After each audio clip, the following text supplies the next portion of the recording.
Deputy తహసీల్దార్ దండపల్లి ప్రతి సోమవారము collector ఆదేశానుసారం ప్రజావాణి నిర్వహించడం జరుగుతుంది. ప్రజావాణి అంటే ప్రజల ద్వారా వాళ్ళ సందేహాలను అప్లికేషన్ రూపంలో తీసుకుంటాము. వాళ్ళకు ఏది ఉన్నా అప్లికేషన్ ద్వారా తీసుకొని కలెక్టర్ వారిని సార్కి పంపించగలుగుతాము.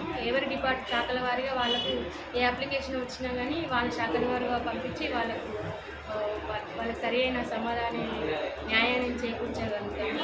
అయితే ఆ సందర్భంగా ఈ ప్రతి ప్రజావాణిలో కూడా ప్రతి ఒక్క ఆఫీసరు శాఖల వారుగా ఉండాలి. కానీ తను ఎవరు కూడా హాజరు కావట్లేదు. వారికి ప్రతి సోమవారం కలెక్టర్ ప్రొసీడింగ్ ప్రకారం ఆర్డర్ ప్రకారం అందరు రావాలి, కానీ ఎవరు వస్తలేరు. కావున వారికి మెమో ద్వారా కానీ ఇవ్వడం జరుగుతుంది. ఆ సందర్భంలో అందరూ రావాలని